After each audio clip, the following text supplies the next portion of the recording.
Chapter 37 of Princess Casamassima by Henry James. This recording is in the public domain. Half an hour after Paul Muniment's departure, the Princess heard another rat-tat-tat at her door, but this was a briefer, discreeter peal, and was accompanied by a faint tintinnabulation.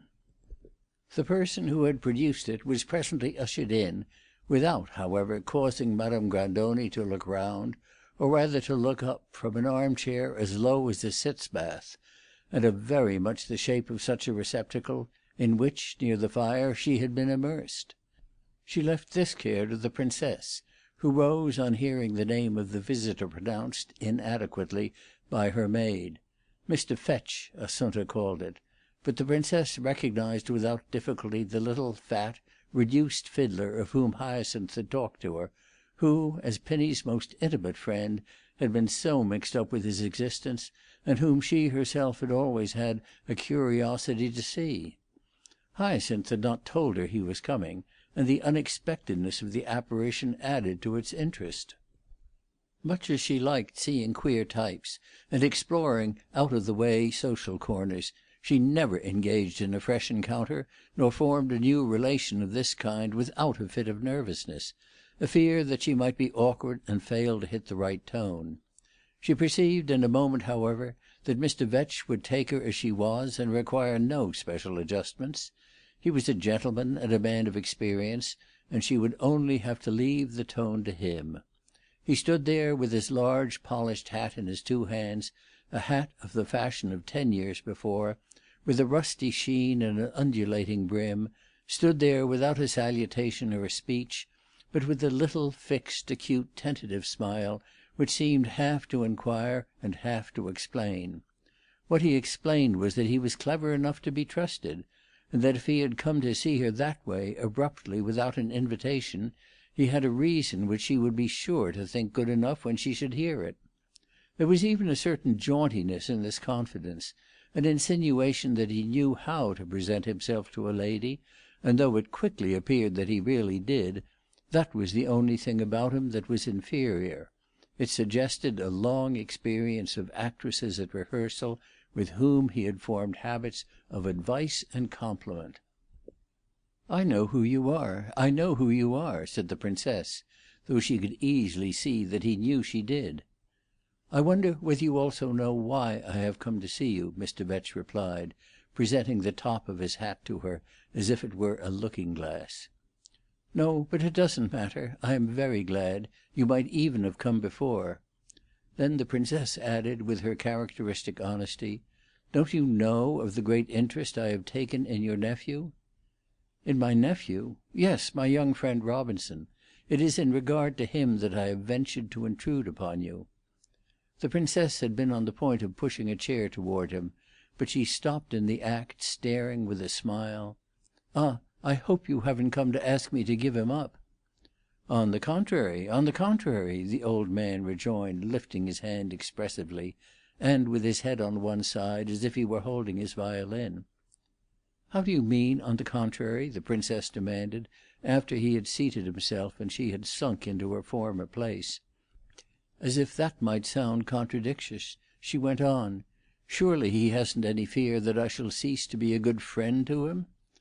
"I don't know what he fears. I don't know what he hopes," said Mr. Vetch, looking at her now with a face in which she could see there was something more tonic than old-fashioned politeness.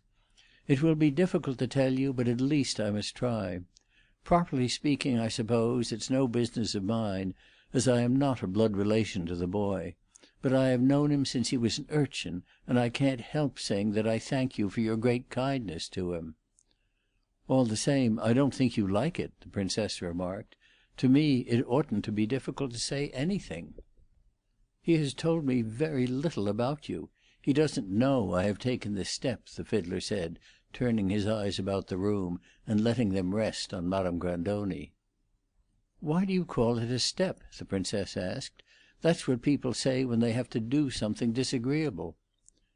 "I call very seldom on ladies. It's a long time since I have been in the house of a person like the Princess Casamassima.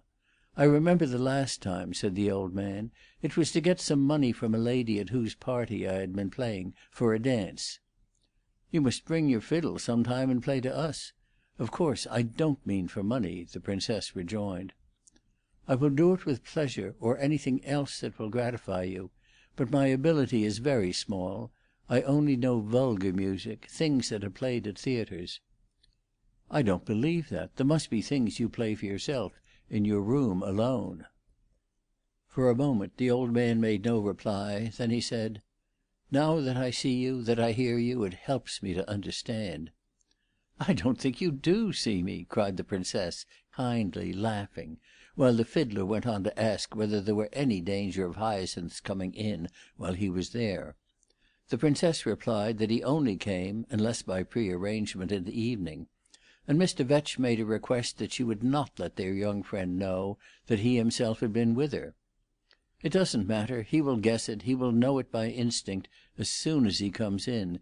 He is terribly subtle," said the Princess; and she added that she had never been able to hide anything from him. Perhaps it served her right for attempting to make a mystery of things that were not worth it. "How well you know him!" Mr. Vetch murmured, with his eyes wandering again to Madame Grandoni, who paid no attention to him as she sat staring at the fire. He delayed, visibly, to say what he had come for, and his hesitation could only be connected with the presence of the old lady. He said to himself that the Princess might have divined this from his manner. He had an idea that he could trust himself to convey such an intimation with clearness and yet with delicacy. But the most she appeared to apprehend was that he desired to be presented to her companion. "You must know the most delightful of women. She takes a particular interest in Mr. Robinson, of a different kind from mine, much more sentimental."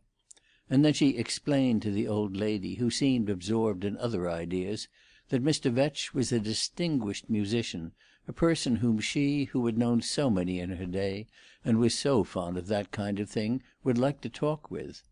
The Princess spoke of "that kind of thing" quite as if she herself had given it up, though Madame Grandoni heard her by the hour together, improvising on the piano revolutionary battle songs and paeans.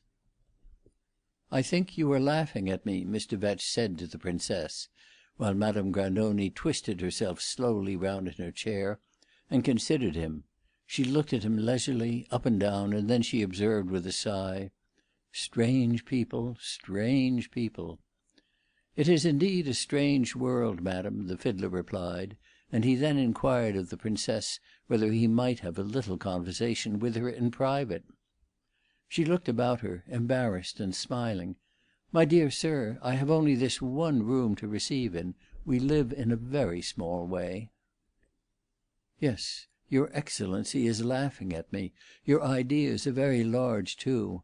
However, I would gladly come at any other time that might suit you." "You impute to me higher spirits than I possess. Why should I be so gay?" the Princess asked. "I should be delighted to see you again. I am extremely curious as to what you may have to say to me.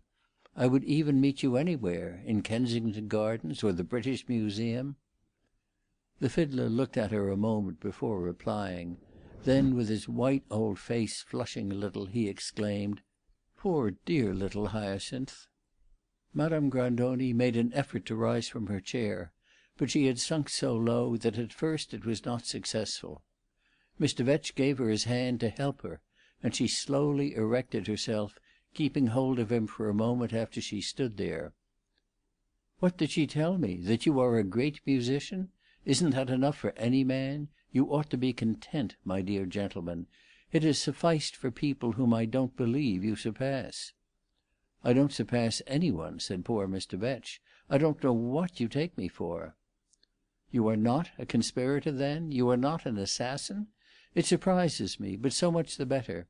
In this house one can never know. It is not a good house, and if you are a respectable person, it is a pity you should come here. Yes, she is very gay, and I am very sad. I don't know how it will end. After me, I hope. The world is not good, certainly, but God alone can make it better." And, as the fiddler expressed the hope that he was not the cause of her leaving the room, she went on, "Doch, doch, you are the cause. But why not you as well as another? I am always leaving it for some one or for something, and I would sooner do so for an honest man, if you are one. But, as I say, who can tell? Than for a destroyer. I wander about. I have no rest. I have, however, a very nice room, the best in the house. Me, at least, she does not treat ill. It looks to-day like the end of all things. If you would turn your climate the other side up, the rest would do well enough. Good night to you, whoever you are." The old lady shuffled away in spite of Mr. Vetch's renewed apologies, and the Princess stood before the fire watching her companions while he opened the door. "She goes away, she comes back, it doesn't matter. She thinks it's a bad house, but she knows it would be worse without her. I remember now," the Princess added, "Mr. Robinson told me that you had been a great democrat in old days, but that now you had ceased to care for the people." "The people? The people? That is a vague term. Whom do you mean?" The Princess hesitated. "Those you used to care for, to plead for. Those who are underneath every one, everything, and have the whole social mass crushing them." "I see you think I'm a renegade. The way certain classes arrogate to themselves the title of the people has never pleased me. Why are some human beings the people, and the people only, and others not? I am of the people myself. I have worked all my days like a knife grinder, and I have really never changed." "You must not let me make you angry," said the Princess, laughing, and sitting down again. "I am sometimes very provoking, but you must stop me off. You wouldn't think it, perhaps, but no one takes a snub better than I." Mr. Vetch dropped his eyes a minute. He appeared to wish to show that he regarded such a speech as that as one of the Princess's characteristic humours, and knew that he should be wanting in respect to her if he took it seriously or made a personal application of it. "What I want is this," he began after a moment, "that you will—" But he stopped before he had got further. She was watching him, listening to him, and she waited while he paused. It was a long pause, and she said nothing. "Princess," the old man broke out at last, "I would give my own life many times for that boy's." "I always told him you must have been fond of him," she cried, with bright exultation. "Fond of him? Pray, who can doubt it? I made him. I invented him." "He knows it, moreover," said the Princess, smiling. "It is an exquisite organization." And as the old man gazed at her, not knowing apparently what to make of her tone, she continued, "It is a very interesting opportunity for me to learn certain things. Speak to me of his early years. How was he as a child? When I like people, I want to know everything about them." "I shouldn't have supposed there was much left for you to learn about our young friend. You have taken possession of his life," the fiddler added gravely. "Yes, but as I understand you, you don't complain of it? Sometimes one does so much more than one has intended. One must use one's influence for good," said the Princess, with the noble, gentle air of accessibility to reason that sometimes lighted up her face. And then she went on, irrelevantly, "I know the terrible story of his mother. He told it me himself when he was staying with me, and in the course of my life I think I have never been more affected." "That was my fault that he ever learned it. I suppose he also told you that?" "Yes, but I think he understood your idea.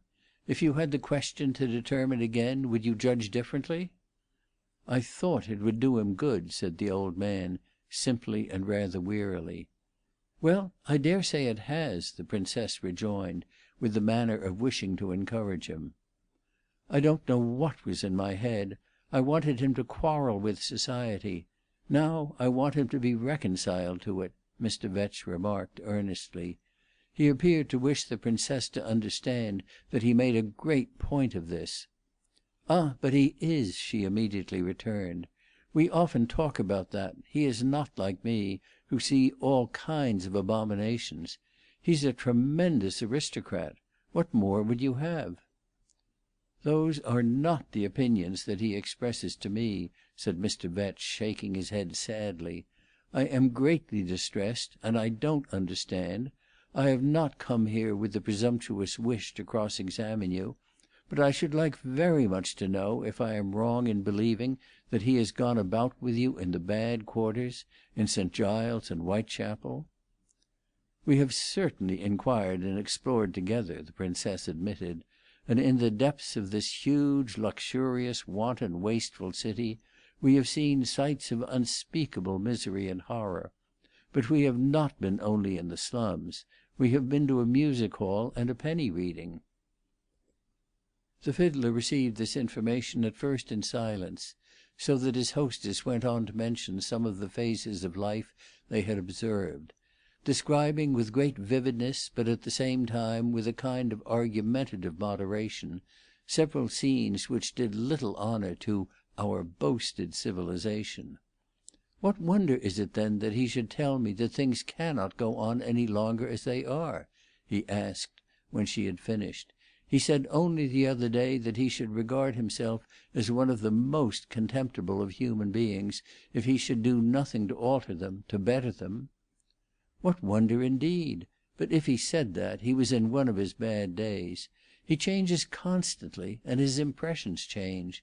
The misery of the people is by no means always weighing on his heart. You tell me what he has told you?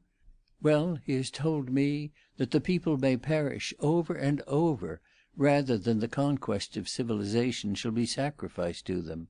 He declares at such moments that they will be sacrificed utterly if the ignorant masses get the upper hand."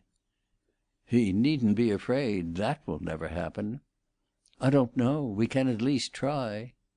"Try what you like, madam, but for God's sake get the boy out of his mess." The Princess had suddenly grown excited in speaking of the cause she believed in, and she gave for the moment no heed to this appeal, which broke from Mr. Vetch's lips with a sudden passion of anxiety.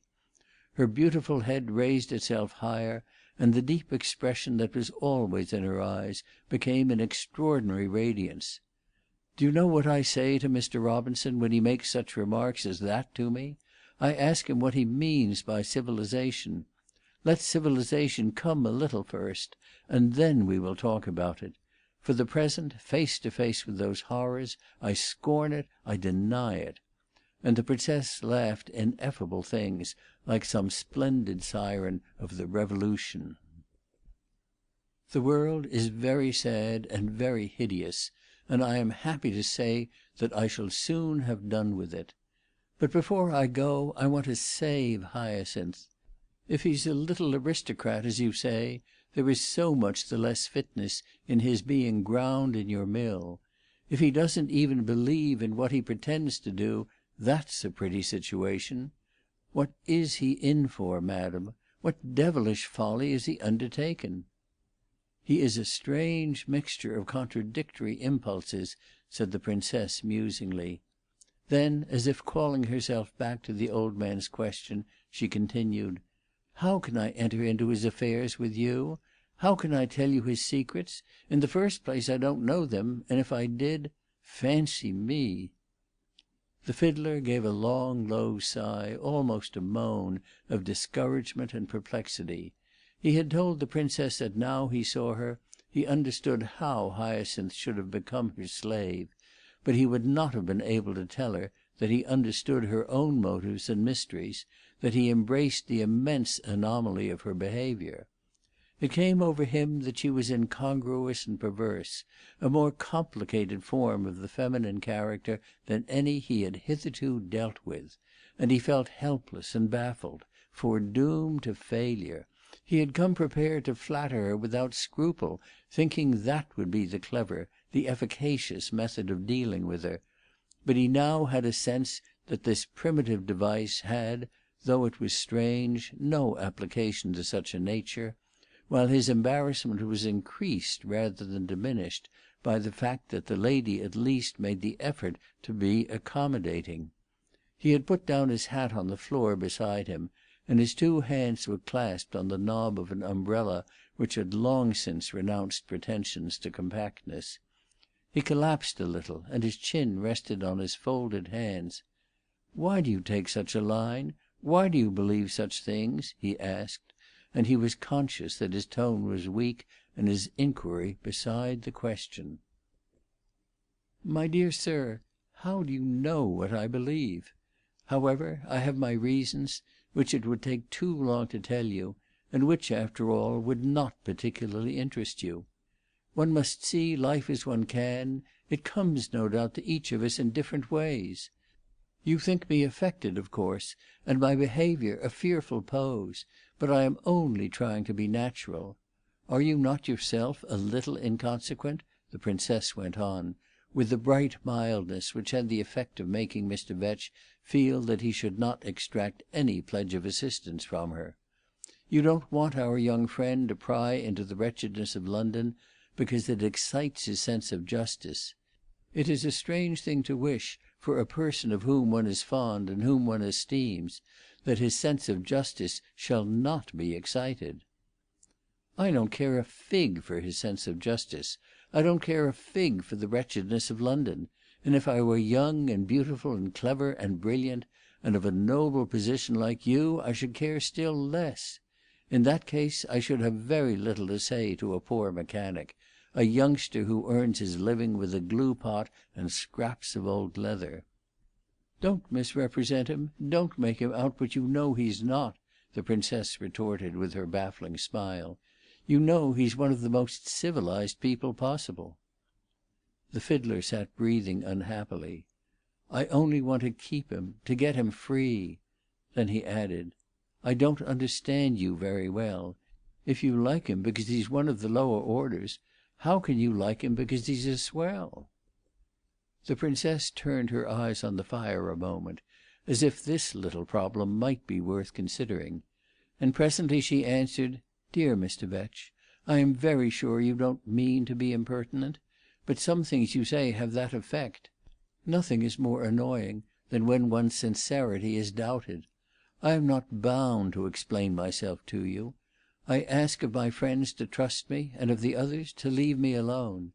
Moreover, anything not very nice you may have said to me, out of awkwardness, is nothing to the insults I am perfectly prepared to see showered upon me before long.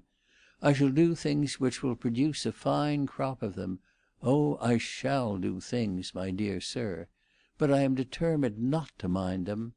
Come, therefore, pull yourself together. We both take such an interest in young Robinson that I can't see why in the world we should quarrel about him."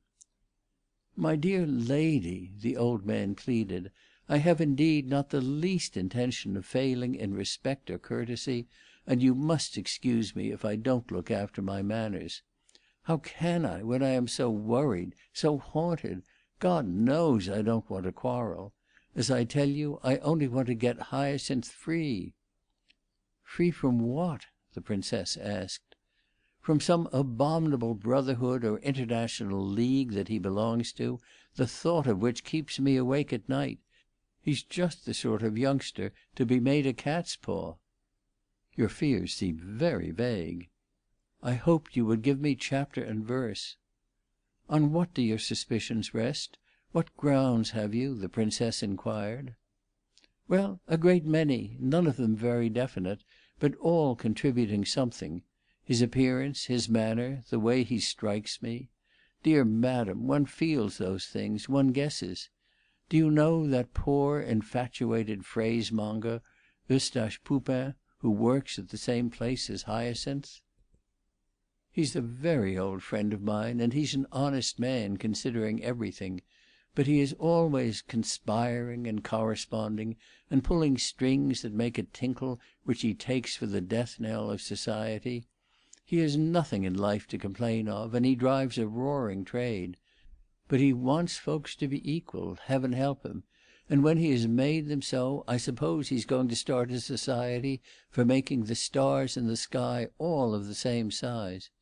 He isn't serious, though he thinks that he's the only human being who never trifles, and his machinations, which I believe for the most part very innocent, are a matter of habit and tradition with him, like his theory that Christopher Columbus, who discovered America, was a Frenchman, and his hot foot bath on Saturday nights. He has not confessed to me that Hyacinth has taken some secret engagement to do something for the cause which may have nasty consequences, but the way he turns off the idea makes me almost as uncomfortable as if he had. He and his wife are very sweet on Hyacinth, but they can't make up their minds to interfere. Perhaps for them, indeed, as for me, there is no way in which interference can be effective. Only I didn't put him up to those devil's tricks. Or rather, I did originally. The finer the work, I suppose, the higher the privilege of doing it. Yet the Poupins heave socialistic sighs over the boy, and their peace of mind evidently isn't all that it ought to be, if they have given him a noble opportunity. I have appealed to them in good round terms, and they have assured me that every hair of his head is as precious to them as if he were their own child. That doesn't comfort me much, however, for the simple reason that I believe the old woman, whose grandmother in Paris in the Revolution must certainly have carried bloody heads on a pike, would be quite capable of chopping up her own child if it would do any harm to proprietors. Besides, they say, what influence have they on Hyacinth any more? He is a deplorable little backslider. He worships false gods.